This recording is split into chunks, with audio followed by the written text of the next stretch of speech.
You guys, today is Sunday, okay? I believe it's the 23rd today. Now, that leap of faith, talk about a leap of faith.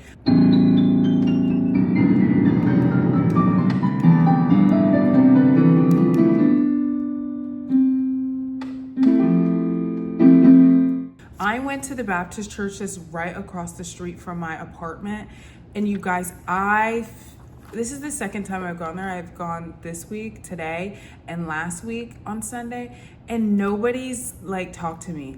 I've been going to church for all my life, and the churches that I've gone to, every time there's like new members, people are flocking to always be very welcoming and warming. We stand up to go do the greetings. Nobody wants to shake my hand. Nobody's trying to look in my direction. I'm like, what's going on here? Like, I feel really weird. And it's crazy because I wore white last week. I wore a white dress. This time I wore a pink romper, and I said, you know, I usually wear all black. Maybe I'll do something that's a little bit more lighter colors. And of course, the pastor's message is surrounding the song by Luke Bryan, Pink Skies, I guess. And he's talking about how when all the bad things like are happening around you, and there's jealousy and there's death and there's this and there's that, and to basically live like you were dead, like in these pink skies with big skies. So he tried to form the message around that. And it was crazy because some of the messages that he was talking about, and he brought up a excerpt from Ecclesiastes about, you know, going through your life without the jealousy, without the noise, you know, around you or towards you, and just walking in faith and eating and your food and drinking and just being happy and merry in the spirit.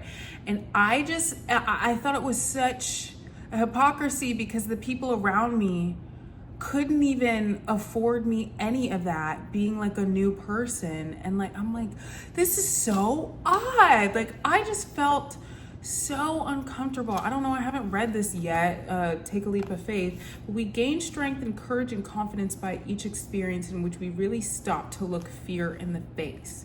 We must do which we think we cannot, because that's the other thing. They all like stay later to like talk and like eat or drink coffee or something, and I'm like too afraid to do that because nobody is very welcoming. Like, it doesn't give me like a place where I'm like, oh yeah, let me go here and talk to these people. Like, it never feels like that, like, ever, even though it's only my second week. But oh my goodness, I'm like scared.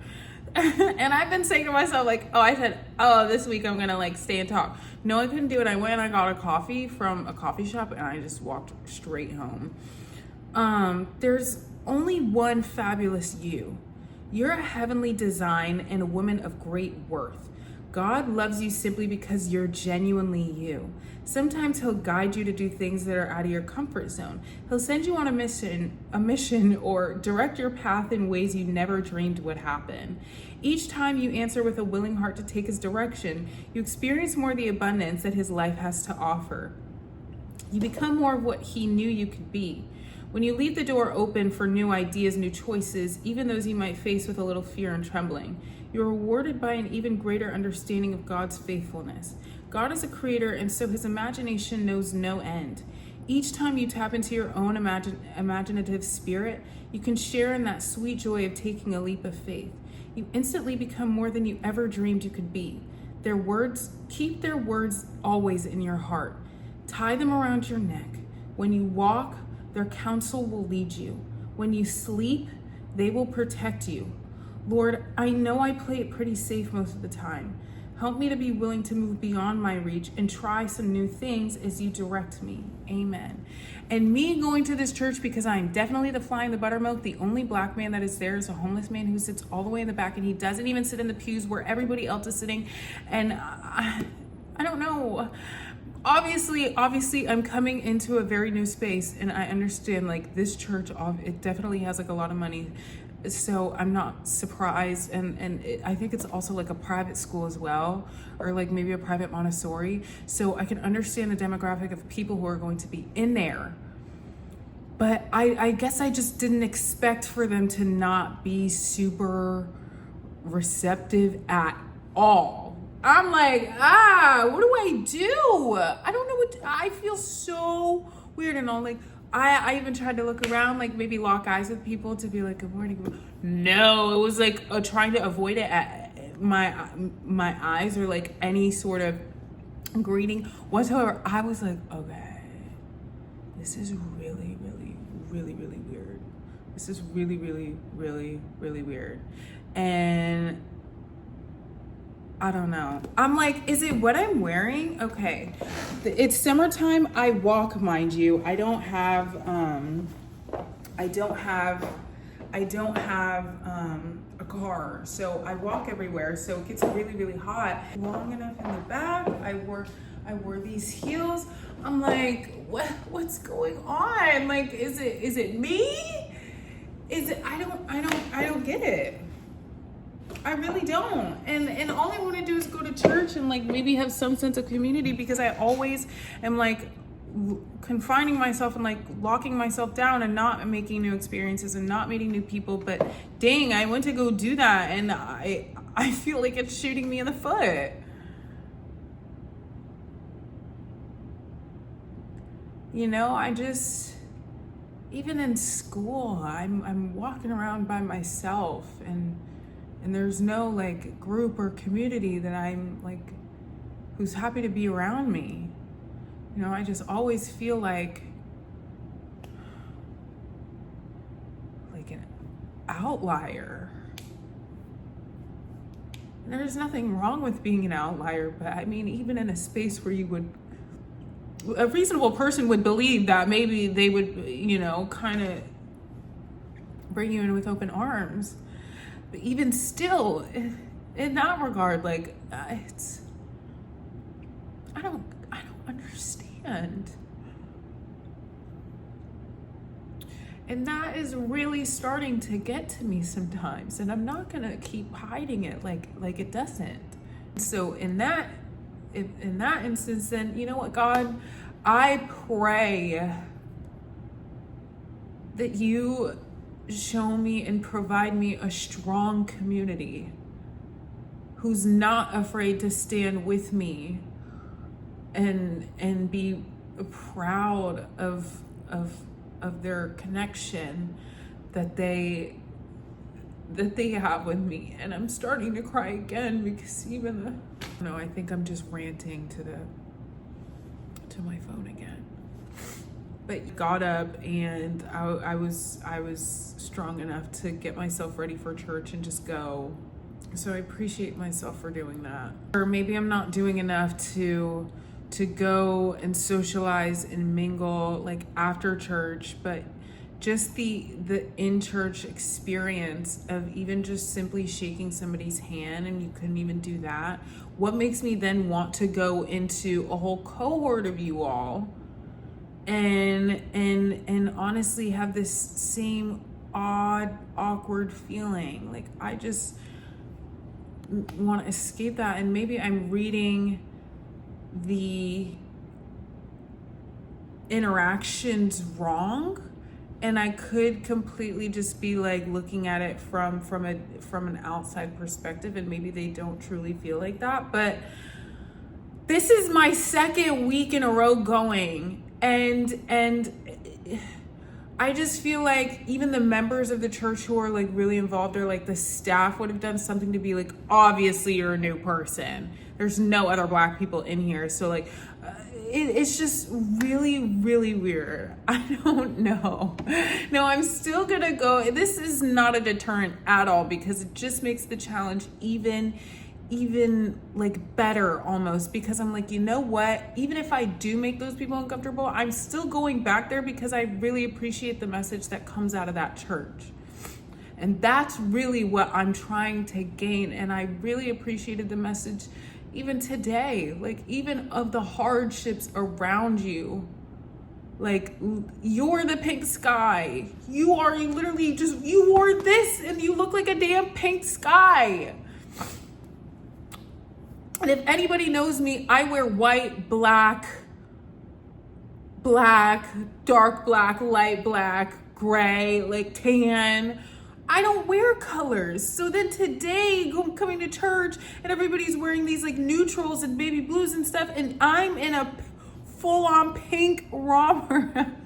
And the message is about pink skies, part of it. And looking at death and its wickedness and evilness and understanding that that's what's going to happen. But despite all of that, you still live. And I'm going to continue to do that. And I really, really, really resonated with that lesson. Not because of like the actual physical happenings of death, but just like death of like even my ego, because I was certainly humbled over the summer. Okay. And I have been telling like people who are really close to me, like I went to hell and my spirit freaking died. Like I just didn't do anything. And yeah, the bad things are going to happen, but it's what you do after that. So I refuse to give up on that church just because in the beginning it's not, you know, kind of what I initially expected. But I need the spirit. And maybe it's the people are just the people and the building is just the building, but it's what I can take away from that I think is more important. And I'm not gonna stop just because the people around me may feel indifferent next to me. Yeah, I'm not the usual white picket fence looking white woman that's dressed like that in that church. More conservative. I celebrate waking up in his spirit and saying, I want to feel like I look like joy today. And this is something that I saw in my closet that said, you know what?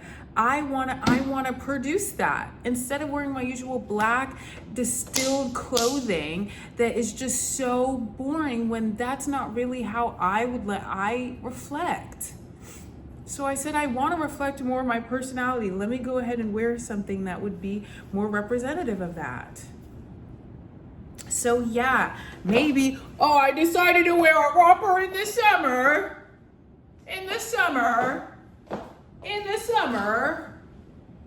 to church. Me in South Florida, this is what we wear. You got the Lily Pulitzer dresses they're wearing, but as soon as I wear something like this, I'm being looked at like, is she crazy? Is she crazy? No, I'm not.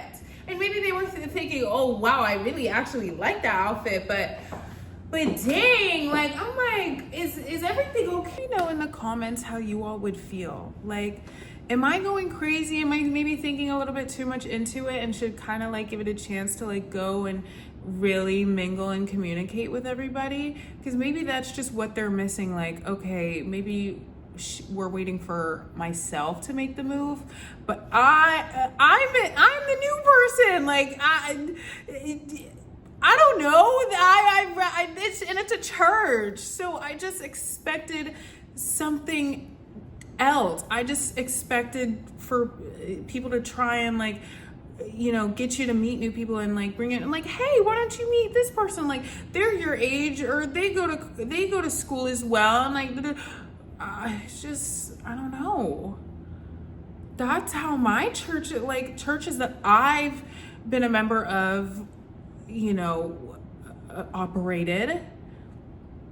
And mind you, the church that I used to go to, First United Methodist Church in Stuart, like my family again was like one of the first like Black families who were regular attendees every single Sunday, not just the CEO Christians, but every single Sunday. And I used to work at the church on Wednesdays to do children's ministry with my Miss Donna. And I would never, I used to do that for years.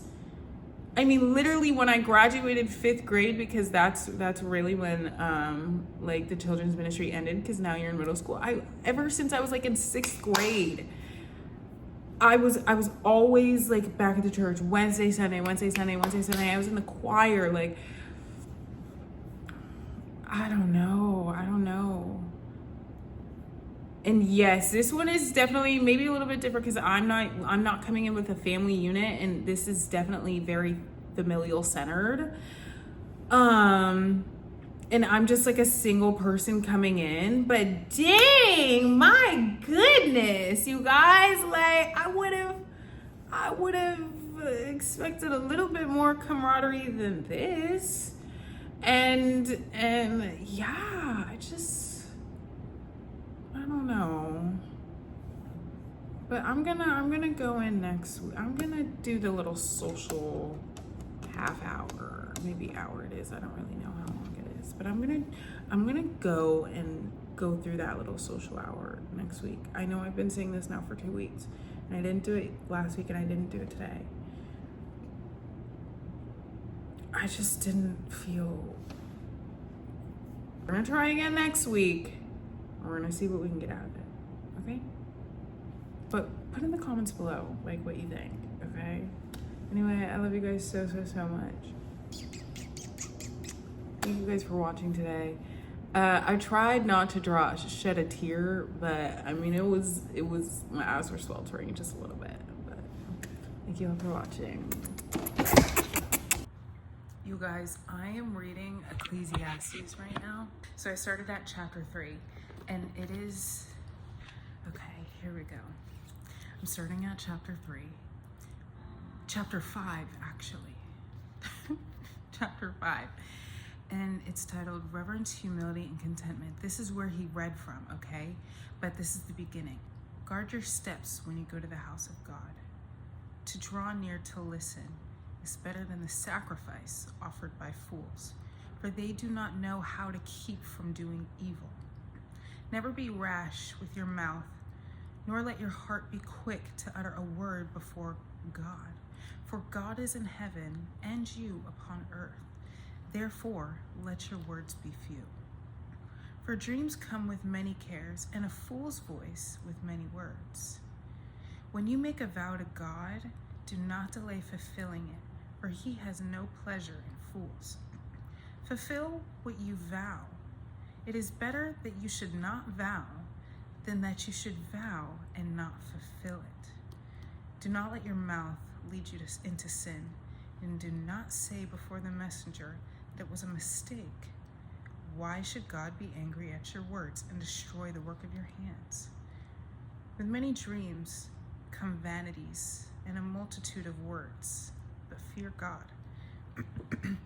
If you see in a province that oppression of the poor and the violation of justice and right, do not be amazed at the matter.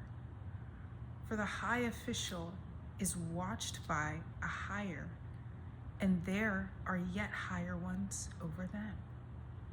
But all things considered, this is an advantage for a land, a king for a plowed field. The lover of money will not be satisfied with money, nor the lover of wealth with gain.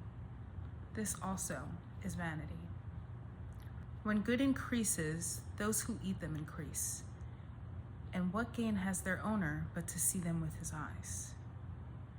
Sweet is the sleep of laborers, whether they eat little or much. But the surfeit of the rich will not let them sleep. There is a grievous ill that I have under the sun. Riches were kept by their owners to their hurt, and those riches were lost in bad venture. Though they are parents of children, they have nothing in their hands. As they came from their mother's wombs, so they shall go again, naked as they came. They shall take nothing for their toil, which they may carry away with their hands. This is also a grievous ill. Just as they came, so shall they go. And what gain do they have from toiling for the wind? Besides, all their days they eat in darkness, in much vexation, and sickness, and resentment. This is what I have seen to be good. It is fitting to eat and drink and find enjoyment in all the toil with which one toils under the sun the few days of the life God gives us. For this is our lot. Likewise, all to whom God gives wealth and possessions, and whom he enables to enjoy them and to accept their lot and find enjoyment in their toil, this is the gift of God. They will scarcely brood over the days of their lives, because God keeps them occupied with the joy of their hearts. Okay. Thanks for watching.